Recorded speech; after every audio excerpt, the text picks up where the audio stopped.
Hello student, मैं shine Luthra. आज हम करेंगे क्लास 8 का हिंदी मीडियम की मैथ की प्रश्नावली करेंगे 3.1। इस प्रश्नावली को करने से पहले हम इसकी थोड़ी भूमिका समझ लेते हैं ताकि आपको इसके सभी प्रश्न अच्छे से समझ में आ सकें। जैसे कि इसमें हमें पहला प्रश्न दे रखा है, हमें यहाँ पे कुछ आकृतियां दे रखी हैं और हमें पूछा गया कि इसमें से साधारण वक्र कौन से हैं, साधारण बंद वक्र कौन से हैं, बहुभुज क्या है, उत्तल बहुभुज और अवतल बहुभुज क्या है। तो हमें पता होना चाहिए कि कर्व क्या होते हैं, वक्र क्या होते हैं। वक्र जिसको हम इंग्लिश में कर्व बोलते हैं। ये देखिए, अगर मैं यहां पर इस तरीके से कोई भी आकृति बनाती हूं और अगर वो बंद है तो इसको हम बंद वक्र बोलेंगे। ठीक है, वो आकृति कैसी भी हो सकती है, ऐसे भी हो सकती है, ऐसे भी हो सकती है। ये हमारा क्या है, वैसे सर्कल है, लेकिन ये क्या है, एक बंद वक्र है, कहीं से भी ये खुला हुआ नहीं है, जिसको हम इंग्लिश में कर्व बोलते हैं। अगर मैं एक ऐसी आकृति बनाती हूं जो इस तरीके से हो, ये भी एक वक्र है लेकिन ये खुला हुआ है, ये बंद वक्र नहीं है। ठीक है, अगर मैं इस तरीके से बनाती हूं तो ये भी हमारा एक वक्र है लेकिन ये बंद वक्र नहीं है, ये खुला हुआ वक्र है। तो सबसे पहले हमें यही पता होना चाहिए कि वक्र क्या होता है। ठीक है, इस तरीके से अगर वो चारों तरफ से बंद है तो उसको बंद वक्र बोलेंगे, अगर वो कहीं से खुला हुआ तो उसको हम बंद वक्र नहीं बोलेंगे। अब आप इसको यहां देखो, देखो ये कौन सा वक्र है, ये वक्र तो है लेकिन ये खुला हुआ है, तो ये सरल वक्र जो बंद नहीं है। उसके बाद ये जो वक्र है बंद तो है लेकिन ये सरल नहीं है, क्योंकि एक दूसरे को क्या हो रहा है, ये ऐसे यहाँ पे काट रहा है। उसके बाद ये सरल और बंद वक्र है। उसके बाद सरल वक्र नहीं है, क्योंकि यहाँ पे एक दूसरे को इस टाइप से काट रहा है, तो ये सरल वक्र नहीं है। वक्र तो है, बंद भी है चारों तरफ से, लेकिन ये एक दूसरे को बीच में काट रहा है, तो सरल वक्र नहीं है। उसके बाद यहाँ पे देखो बहुभुज जो है, वक्र जो बहुभुज है, अब ये सारे वक्र हैं क्योंकि ये चारों तरफ से बंद हैं, ये हमारे वक्र हैं, और साथ में ये हमारे बहुभुज भी हैं क्योंकि ये रेखाखंड से बने हुए हैं। तो जो रेखाखंड से बने होते हैं और वो चारों या तीनों तरफ से बंद होते हैं तो हम उसको बहुभुज कहते हैं, और साथ में ये हमारे वक्र भी होते हैं। वक्र जो बहुभुज नहीं है, देखो ये बंद है लेकिन ये यहाँ पर इसको काट रहा है, तो ये हमारा ऐसा वक्र है जो बहुभुज नहीं है। ऐसे यहाँ पे इसको काट रहा है, ये भी हमारा बहुभुज वक्र नहीं है। अब ये देखो, ये कहीं काट नहीं रहा लेकिन ये बंद नहीं है, ये यहाँ से खुला हुआ है। ठीक है, वक्र जो बहुभुज नहीं है। तो हमें याद रखना है, जो बहुभुज होते हैं वो बंद होने चाहिए और रेखाखंड से बने हुए होने चाहिए बहुभुज, और जो वक्र होते हैं वो खुले भी हो सकते हैं, बंद भी हो सकते हैं, और वो रेखाखंड से भी बना हो सकता है और इस तरीके से गोल भी हो सकता है। तो वक्र हमारे रेखाखंड भी हो सकते हैं, इस टाइप से जो है कर्व में भी आ सकते हैं, और बहुभुज जो है वो हमारे हमेशा रेखाखंड से ही बनते हैं और वो हमेशा हमारे चारों तरफ से बंद होते हैं। ठीक है, तो ये सारे देखो, अब यहाँ पे ये हमारे सारे क्या हैं, बहुभुज का वर्गीकरण है।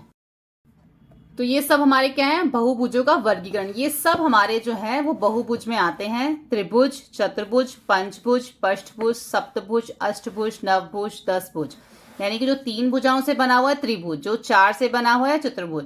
तो जितना भी जो भी हमारा जो बहुभुज 4 भुजाओं से बना होगा उसको हम चतुर्भुज कहते हैं, जो 5 से बना हो वो पंचभुज। ऐसे ही जो है यहाँ पे 10 भुजाओं से बना हुआ है तो ये 10 भुज है। ठीक है, ऐसे ही आगे भी चलता रहता है।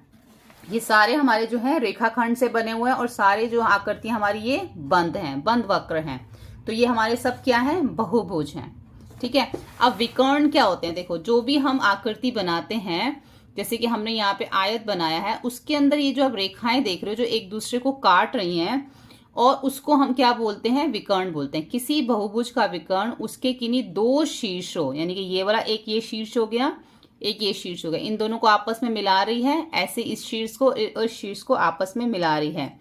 तो किसी बहुभुज का विकर्ण उसके किन्हीं 2 शीर्षों को जोड़ने से प्राप्त जो रेखाखंड होता है, अब जो हमें ये रेखाखंड प्राप्त हुआ है इसको हम विकर्ण बोलते हैं। ऐसे यहाँ पे भी देखो कितने सारे विकर्ण हैं जो अंदर खींचे गए हैं। यहाँ पे भी एक विकर्ण यहाँ पर है। ठीक है, एक विकर्ण हमारा ये है, तो ये हमारे विकर्ण होते हैं। अब हम देखते हैं उत्तल और अवतल बहुभुज, जिसको उत्तल और अवतल बहुभुज कौन से होते हैं। तो सबसे पहले हम समझते हैं उत्तल। उत्तल वाले जो हमारे बहुभुज होते हैं वो कौन से होते हैं? देखो यहाँ पे आपको कुछ आकृतियां दिख रही हैं। अब ये जो आकृतियां हैं, इन आकृतियों के अंदर हम जो है एक विकर्ण बना सकते हैं। ठीक है, जैसे इस शीर्ष को हम इस शीर्ष से जोड़ सकते हैं, इस शीर्ष को हम इससे, और इसको हम इससे जोड़ सकते हैं। तो ये हमारे जितने भी विकर्ण बने वो हमारी आकृति के अंदर बने। ऐसे ही हमारा इधर विकर्ण बनेगा, इधर बनेगा, ऐसे ही हमारे जो है इधर भी विकर्ण बनेंगे। ठीक है, तो जितने भी विकर्ण हमारे आकृति के अंदर बनते हैं उनको हम जो है उत्तल बहुभुज कहते हैं। ठीक है, ये सारे जो है आकृति के अंदर बन रहे हैं। और जितने भी विकर्ण हमारे आकृति के अंदर तो बनते हैं, लेकिन उसके साथ साथ बाहर भी, जैसे ये देखो, इस शीर्ष को मैं इस शीर्ष से जोड़ती हूं तो ये हमारा एक विकर्ण बन गया, लेकिन इसके साथ साथ एक विकर्ण हमारा इस आकृति के बाहर भी, दोनों शीर्षों को जोड़ने से बन रहा है। तो ये हमारा कौन सा हो गया? अवतल, कॉनकेव। ऐसे ही हमारा एक जो है एक विकर्ण बाहर बनेगा, अंदर तो बनेंगे ही बनेंगे। यहाँ पे अगर मैं इसको इससे जोड़ू, अंदर तो बनेंगे, लेकिन इसके साथ साथ बाहर भी बन रहा है। तो सिंपल आप ये समझ लो, अगर विकर्ण आकृति के अंदर ही बन रहा है तो वो उत्तल में आएगा, अगर विकर्ण आकृति के बाहर भी बन रहा है तो वो हमारा अवतल में आएगा। ठीक है, अब हम देखते हैं सम तथा विषम बहुभुज कौन से होते हैं, यानी कि रेगुलर एंड इररेगुलर पॉलीगन्स। तो यहाँ पे आप ये आकृतियां देखो, ये देखो, ये हमारे सामने एक त्रिभुज है। ठीक है, अब जो हमारे सम बहुभुज होते हैं उसके अंदर जितनी भी हमारे कोण होते हैं और जितनी भी हमारी भुजाएं होती हैं वो सब बराबर होती हैं। ठीक है, 60 60 60, अगर ये 4 है तो ये भी 4 है तो ये भी 4 सेंटीमीटर होगी। इसी तरीके से आप इस वर्ग को देखो, इसकी चारों भुजाएं बराबर हैं, उसके चारों कोण 90 डिग्री के हैं, तो ये भी हमारा एक सम बहुभुज में आ जाएगा। इसी तरीके से बाकी दो आकृतियां वो भी हैं, यानी कि जिसकी भुजाएं और कोण बराबर होते हैं सारे ही, तो वो हमारे सम बहुभुज में आ जाते हैं। इसी तरीके से जैसे कि हमारा आयत है, आयत की आमने सामने की भुजाएं बराबर होती हैं, चारों बराबर नहीं होती। और इसी तरीके से इसके कोण तो चारों 90 डिग्री के होते हैं, लेकिन इसकी भुजाएं बराबर चारों नहीं होती, तो इसलिए ये हमारा विषम बहुभुज में आ जाएगा, यानी कि इररेगुलर जो है पॉलीगन में आ जाएगा। इसी तरीके से हम इसको देखें या इस आकृति को देखें, इसकी दो भुजाएं बराबर है, लेकिन ये जो है किसी के बराबर नहीं है, इसलिए ये हमारा विषम बहुभुज में जो है आ जाएगा। तो आपको ये याद रखना है, जिसकी चारों भुजाएं और चारों कोण एक बराबर होते हैं वो हमारा सम में आता है, जिसके नहीं होते वो हमारा विषम में आता है। अब हम देखेंगे कोण योग गुणधर्म। ठीक है, जो कोण और योग के जो गुणधर्म है अब हम उसको समझेंगे, क्योंकि अगर हमें कोण योग के गुणधर्म समझ आ जाएंगे तो हमारे पास कितने भी भुजाएं, कितने भी हमें कोण दे रखे हम उसको निकाल पाएंगे। जैसे कि यहाँ पे मैंने उदाहरण के लिए लिखा हुआ, जैसे मान लो n भुजाओं वाले बहुभुज के कोण का योग, n भुजाओं वाले, हमें n भुजाओं वाले जो है, n मतलब आप मान लो जैसे 3 भुजाओं वाले, n मतलब का, n का मतलब है कि हमें अभी पता नहीं कितनी भुजाएं हैं, इसके अंदर जो है n भुजाओं वाले जो बहुभुज का कोण का योग है, n की जगह कोई भी नंबर आ सकता है, क्योंकि जो n भुजाएं हैं वो 3 भुजाओं वाला भी जो बहुभुज हो सकता है, 4 भुजाओं वाला भी हो सकता है, 10 भुजाओं वाला भी हो सकता है। तो अभी हमने यहाँ लिख दिया n भुजाओं वाले बहुभुज के कोण का जो योग है वो n-2 और मल्टीप्लाई करेंगे हम उसको 180 से। ठीक है, अब n की जगह पे आप कोई भी नंबर, आपको जिस भी बहुभुज का आपको निकालने के लिए बोला जाएगा, अगर आपको चतुर्भुज का निकालने के लिए बोला जाएगा तो आप यहाँ पे 4 लिखोगे, अगर आपको पंचभुज का निकालने के लिए बोला जाएगा तो यहाँ 5 लिखोगे, अगर आपको त्रिभुज का निकालने के लिए बोला जाएगा तो n की जगह पे आप 3 लिखोगे। लेकिन यहाँ पे जो हमें भुजाओं की संख्या वो 9 दे रखी है। जैसे कि मान लो भुजाओं की संख्या है 9 और हमें जो है उसके कोण जो है बताने हैं वो कितने कितने डिग्री के होंगे। तो 9 भुजाओं वाले जो बहुभुज के कोणों का योग होगा, हमने इसको इस फॉर्मूले से करना है जो हमने ऊपर लिखा है। n की जगह आ जाएगा 9, घटाना है इसको -2, गुणा करना है 180 से। 9 में से 2 को हम घटा करेंगे तो हमारा आएगा 180, इन दोनों को हम गुणा करेंगे तो हमारा आएगा 1260। ठीक है, तो हाँ, यहाँ पर हमारे जो 9 भुजाएं थी उसके जो 9 कोण थे, अगर हमारे पास 9 भुजाएं थी तो 9 कोण होंगे, तो उन सबका जो योग आया है वो आया हमारा 1260 डिग्री। ठीक है, 9 भुजाओं वाले बहुभुज का जो हमारे सबका योग आया, जैसे कि मान लो हमारे पास एक त्रिभुज होता है। ठीक है, अब त्रिभुज के तीनों कोणों का योग क्या होता है? हमारा त्रिभुज के तीनों कोणों का योग 180 डिग्री होता है, क्योंकि तीनों का योग है, तीनों का। ऐसे ही जो 9 भुजाओं वाला है उसके 9 कोण, जो जितने भी 9 कोण है उन सबका जो योग आया है वो हमारा ये आया है। अब एक और है यहाँ पे भुजाओं की संख्या दे रखी है 3, ठीक है, यानी कि त्रिभुज है। 3 भुजाओं वाले बहुभुज के कोणों का योग निकालना है, तीनों भुजाओं का, जैसे मैंने आपको अभी यहाँ पे ऊपर बता दिया। तो अब n की जगह पे हम लिखेंगे 3 - 2 गुणा 180। तो यहाँ पे 3 में से 2 को गुणा करें, माइनस करेंगे तो 1 आएगा, 1 को 180 से गुणा करेंगे तो 180। यानी कि जो 3 भुजाओं वाला जो बहुभुज है उसके तीनों कोणों का जो योग है, अगर तीनों को जमा करेंगे तो हमारा 180 आएगा, ठीक है। तो साधारण वक्र में कौन कौन से आते हैं? साधारण वक्र में हमारा आ जाता है पहला, क्योंकि ये हमारा जो है चारों तरफ से बंद है, दूसरा भी हमारा चारों तरफ से बंद है। उसके बाद जो हमारा ये 5वां है ये भी हमारा साधारण वक्र में आ जाएगा। उसके बाद ये भी हमारा साधारण वक्र में आ जाएगा, 6वां हमारा 6 पार्ट जो है। और जो हमारा ये 7वां है ये भी हमारा साधारण वक्र में आ जाएगा, क्योंकि कहीं से किसी को काट नहीं रहा, ये भी हमारा साधारण वक्र में आ जाएगा। उसके बाद आ जाता है साधारण बंद वक्र। साधारण है लेकिन वो बंद वक्र है, तो हमारा ये साधारण है और ये बंद वक्र भी है, ठीक है।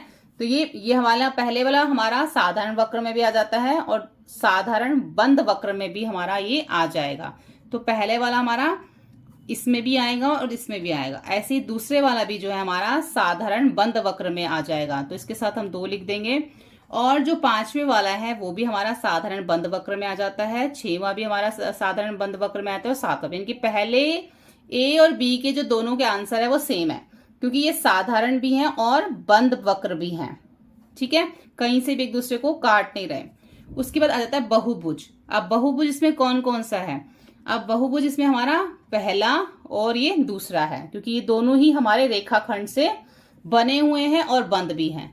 तो पहला और दूसरा ही जो है वो हमारा बहुभुज में आएगा। बाकी देखो ये वक्र इस टाइप से गोल आकर बना हुआ है, यहाँ पे भी कर्व आ रहा है, यहाँ पे भी कर्व आ रहा है, यहाँ पे भी कर्व आ रहा है, और ये जो है एक दूसरे को काट रहा है। तो इसमें से कोई भी बहुभुज नहीं है, सिर्फ पहला और दूसरा ही जो है वो रेखाखंड से बना हुआ है और बंद भी है। उसके बाद आ जाता है उत्तल बहुभुज। उत्तल बहुभुज मैंने आपको बताया था, जिसके विकर्ण जो हैं वो अंदर की तरफ बनते हैं, वो हमारा उत्तल बहुभुज होता है। जैसे कि इसमें देखो, इसके विकर्ण हमारे अंदर की तरफ बनेंगे और जो शीर्षों को आपस में जोड़ता है। इसमें जो है ये एक विकर्ण हमारा बाहर बन जाएगा, तो ये हमारा उत्तल में नहीं आएगा, ये हमारा अवतल में आ जाएगा। तो इसका जो है सिर्फ ये दूसरे वाला ही आंसर है। अवतल में कौन सा आएगा? अवतल में पहला आएगा, क्योंकि इसमें बाहर विकर्ण बन रहा है, और जो हमारा ये वाला, इसके भी जो है बाहर विकर्ण बनेंगे, इधर सबके विकर्ण इसके बाहर बनेंगे, इसलिए ये हमारा अवतल में आ जाएगा। यानी कि पहला और 4th वाला जो है ये हमारा अवतल में आ जाएगा, क्योंकि इसके विकर्ण दोनों के बाहर बन रहे हैं, इसके विकर्ण अंदर बन रहे हैं, इसलिए ये उत्तल में आ जाएगा। और बाकी किसके विकर्ण बन ही नहीं सकते, क्योंकि उनमें शीर्ष ही नहीं है, ठीक है। प्रश्न नंबर 2 देखते हैं। प्रश्न नंबर 2 में निम्नलिखित प्रत्येक में कितने विकर्ण हैं? एक उत्तल चतुर्भुज, एक समपष्ट बहुभुज और एक त्रिभुज। इन सब में कितने विकर्ण आएंगे हमें बताना है। अगर हम एक चतुर्भुज की बात करें, एक उत्तल चतुर्भुज की बात करें, तो उत्तल चतुर्भुज क्यों बोला? क्योंकि इसके विकर्ण अंदर की तरफ होंगे, इसलिए मैंने उत्तर लिखा। तो जो हमारा एक चतुर्भुज जिसकी 4 भुजाएं होती हैं, उसमें सिर्फ 2 ही विकर्ण जो हैं वो आते हैं, ठीक है। एक जो समपष्टभुज होगा, समपष्टभुज जिसके अंदर हमारी कितनी भुजाएं हैं? 1 2 3 4 5 6 भुजाएं होती है समपष्टभुज में।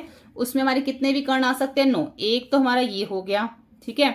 दूसरा हम इसको इस विकर्ण, इस शीर्ष को इससे जोड़ देंगे 2। तीसरा हमारा इस शीर्ष से हम इसको जोड़ देंगे 1 2 3 हो जाएंगे।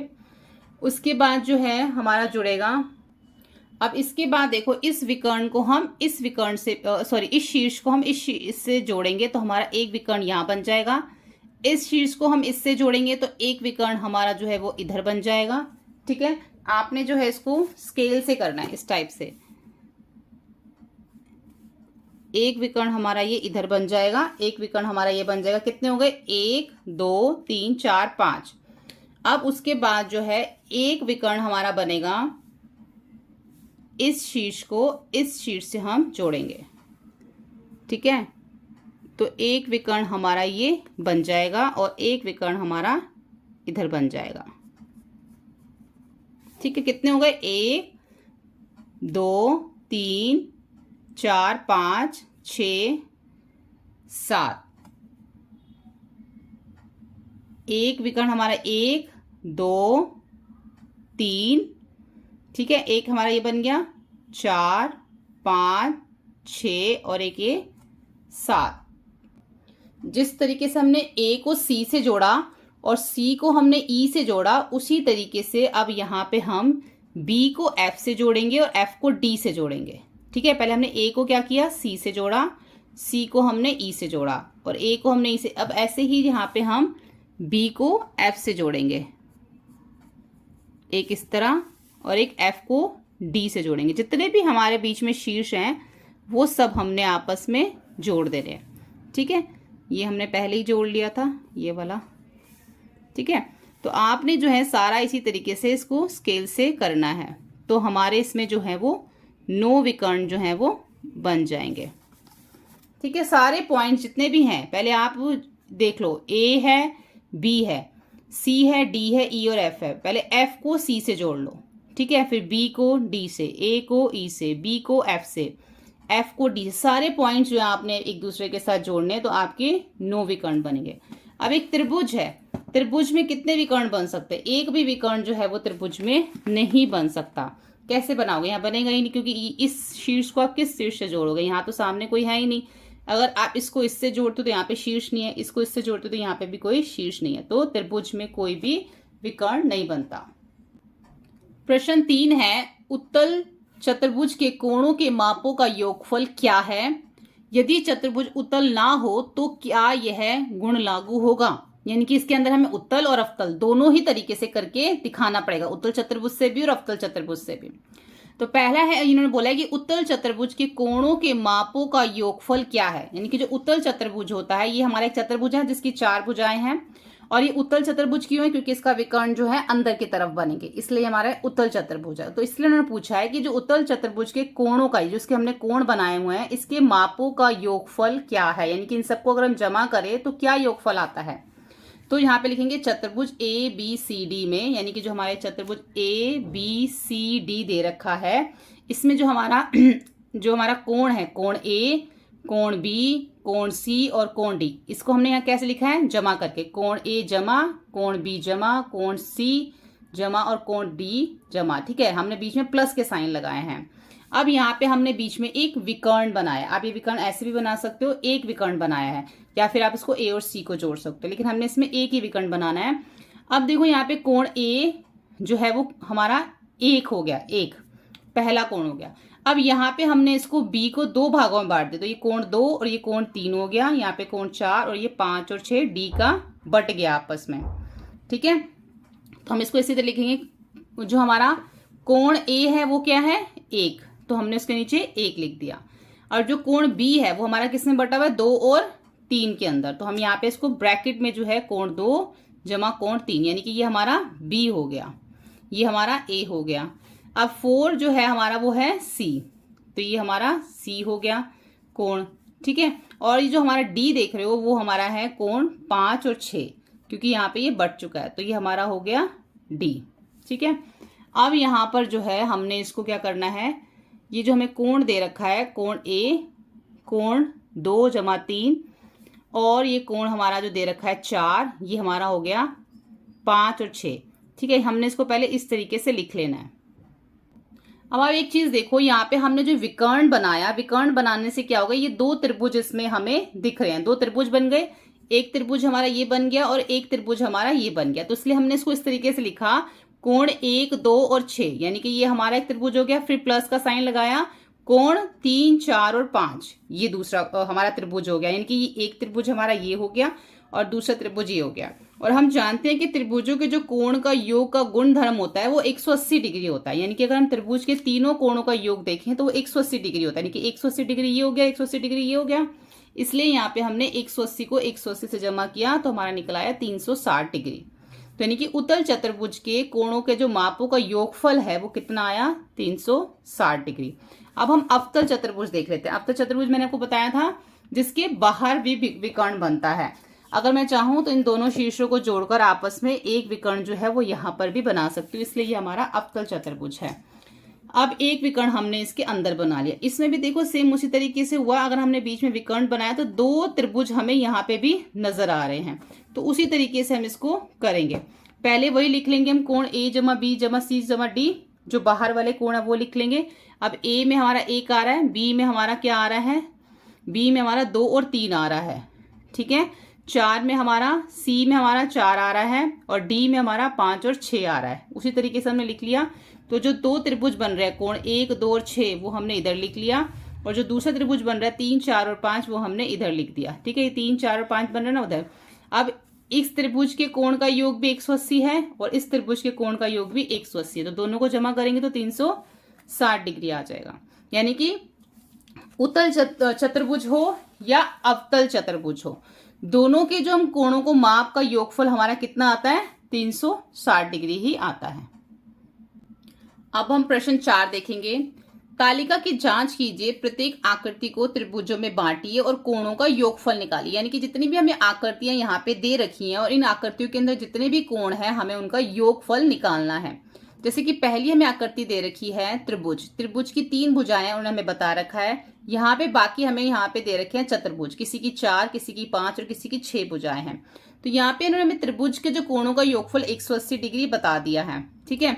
ऐसे ही 4 भुजाओं वाले को हमने किस तरीके से निकालना, जैसे आपको मैंने शुरू में बताया था, जब भी हमें भुजाएं दे रखी हो और हमें कोण निकालने हो तो हमने यही वाला फॉर्मूला लगाना है, n-2 मल्टीप्लाई 180 डिग्री, यानी कि गुणा 180 डिग्री, यही वाला फॉर्मूला लगाना है। अब हमें जितनी भी भुजाएं दे रखी हैं n की जगह पे हम वही लिखेंगे। अगर 4 भुजाएं दे रखी है तो 4 - 2, 5 भुजाएं दे रखी है तो 5 - 2, 6 भुजाएं दे रखी है तो 6 - 2, जो भी आंसर आएगा उसको 180 डिग्री से गुणा करेंगे, ठीक है। तो पहला वाला इन्होंने हमें दे रखा है 3 भुजाएं 180 डिग्री। अब उन्होंने हमें आगे पूछा है 7 भुजाएं। जब अगर हमारी 7 भुजाएं होंगी तो उसका जो कोण का योगफल है वो क्या आएगा, ऐसे ही लिखेंगे हम n-2 गुणा 180 डिग्री। तो n की जगह पे हमने 7 लिख दिया, 7 में से 2 माइनस किया 5, और इसको 180 डिग्री से गुणा करेंगे तो 900 डिग्री आ जाएगा, ठीक है। यानी कि 7 भुजाओं वाले बहुभुज के कोण का योग कितना होगा, 900 डिग्री। जैसे इन्होंने यहाँ पे 4 भुजाओं वाला किया था, 4 - 2 तो कितना आया होगा, 2, और 2 को उन्होंने 180 से गुणा कर दिया होगा। तो 180, 18 को अगर हम 2 से यहाँ पे गुणा करते हैं 36, यानी कि 360 डिग्री, ये भी 360 आया होगा। अब इसको अगर करेंगे हम तो यहाँ पे भी जो है चतुर्भुज के जो योग कितना होता है, 360 डिग्री होता है। लेकिन यहाँ पे इसकी 4 भुजाएं हैं, इसकी 5 है, इसकी 6 है, ठीक है। तो यहाँ पर हमने 2 से इसको माइनस करके 180 से गुणा किया तो हमारा कितना आया, 360 डिग्री। ऐसी 7 भुजाएं हैं तो 7 - 2 करेंगे और 180 से फिर उसको गुणा कर देंगे। 8 भुजाओं वाले में 8 - 2 करेंगे तो 6 आया, और उसको फिर 6 को 180 से गुणा किया तो 1080 आया। 8 भुजाओं वाले बहुभुज के कोण का योग। अगर हमें 10 भुजाएं दे रखी होंगी तो हम 10 - 2 करेंगे 180, फिर 10 में से 2 माइनस किया 8, 180 को 8 से गुणा किया तो हमारा है 1440 कोण का योग, 10 भुजाओं वाले। अब यहाँ पे इन्होंने दे रखा है n भुजाओं वाले बहुभुज के कोण का योग। तो n की जगह पे हम n ही रखेंगे, कोई नंबर नहीं दे रखा, तो हम सिर्फ ये फॉर्मूला लिख देंगे n-2 गुणा 180 डिग्री। इसका सिर्फ यही आंसर होगा, ठीक है। तो ये हमारा हो गया प्रश्न नंबर 4। प्रश्न नंबर 5 करते हैं, बहुत ही ईजी है ये। अब इन्होंने हमसे पूछा कि जो सम बहुभुज है वो क्या है। जैसे कि आपको मैंने बताया था, सम बहुभुज क्या होता है, जिसकी सारी भुजाएं आपस में बराबर होती हैं और सारे कोण भी आपस में बराबर होते हैं, वो हमारे सम बहुभुज में आते हैं। एक बहुभुज को सम बहुभुज कहते हैं यदि उसके सभी अंतः कोण, अंदर के कोण, ये भी ध्यान रखना है, अंदर के कोण, अंतः कोण बराबर हो, उसकी सभी भुजाएं भी बराबर हो। एक सम बहुभुज का नाम बताइए। जिसकी 3 भुजाएं होती है उसको हम क्या कहेंगे, 3 भुजाओं वाला सम बहुभुज सम बाहु त्रिभुज कहलाता है। जिसकी 3 भुजाएं होती है वो कहलाता है सम बाहु त्रिभुज, क्योंकि उसकी तीनों साइड और तीनों कोण बराबर हैं। ऐसे ही जो 4 भुजाओं वाला क्या कहलाता है, सम बहुभुज वर्ग कहलाता है, क्योंकि इसकी चारों भुजाएं चारों कोण बराबर हैं। तो ये याद रखना है, 3 भुजाओं वाले को सम बाहु त्रिभुज कहते हैं, 4 भुजाओं वाले को सम बाहुभुज वर्ग कहते हैं, और इसी तरीके से 6 भुजाओं वाले को सम बहुभुज सम पष्टभुज कहते हैं। तो 5 भुजाओं वाले को क्या कहेंगे हम, तो जैसे हमने यहाँ पे पढ़ा था, इसमें हमें दे रखा था कितनी भी भुजाएं पूछी जाए आपने उसको इसी तरीके से करना है। देखो 3 भुजाएं वाले को आपने लिख देना सम बाहुभुज त्रिभुज लिख देना, 4 बाहु वाले को सम बाहुभुज चतुर्भुज, 5 वाले को सम बहुभुज पंचभुज, 6 वाले को सम बाहुभुज पष्टभुज, 7 वाले को सम बाहुभुज सप्तभुज। ऐसे ही आगे हम इसको लिख सकते हैं जिसमें हमारे ये सब कोण और भुजाएं बराबर हो। तो अभी इन्होंने हमसे सिर्फ यही पूछा था 3, 4 और 6 का। तो पहला हो गया सम बाहु त्रिभुज, जो दूसरा हो गया सम बाहुभुज वर्ग, फिर हो गया सम बाहुभुज समपष्ट भुज। ठीक है, अभी हमने इस वीडियो में प्रश्न 1 से लेके 5 तक करा है। अगली वीडियो हम करेंगे प्रश्न नंबर 6 और 7। वीडियो हेल्पफुल लगे तो प्लीज लाइक शेयर सब्सक्राइब करें। Thank you.